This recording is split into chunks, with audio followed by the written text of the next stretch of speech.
एक बार की बात है, गौतम बुद्ध रोज अपने शिष्यों को उपदेश देते थे। बुद्ध के प्रवचन सुनने शिष्यों के साथ ही अन्य लोग भी पहुंचते थे। एक दिन जब बुद्ध प्रवचन दे रहे थे, तभी एक व्यक्ति पहुंचा और वो बोला कि तथागत, मैं आपसे बहुत सारे प्रश्न पूछना चाहता हूँ। मेरा मन बहुत ही अशांत है, कृपया मेरे प्रश्नों का उत्तर दें ताकि मेरा मन शांत हो सके। बुद्ध ने उससे कहा कि मैं तुम्हारे प्रश्नों के उत्तर जरूर दूंगा, लेकिन तुम्हें 1 साल तक मौन धारण करना होगा। 1 साल के बाद तुम जो भी मुझसे पूछोगे तुम्हें उसका उत्तर मिल जाएगा। उस व्यक्ति ने कहा कि 1 साल बाद आप मेरे प्रश्नों के अवश्य देंगे ना?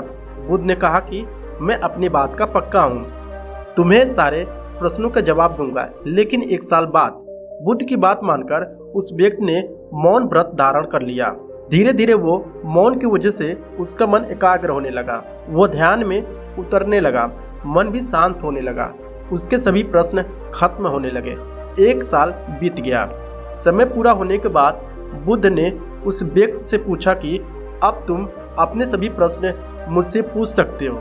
ये बात सुनकर वो व्यक्ति हंसा और कहा कि 1 साल पहले मेरे मन में कई प्रश्न थे, लेकिन अब सारे प्रश्न शांत हो गए हैं।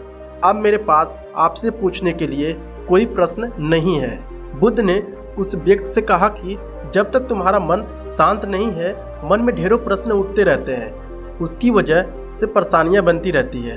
अज्ञान और भ्रम की वजह से हमारा मन प्रश्नों के उत्तर तक पहुंच ही नहीं पाता है।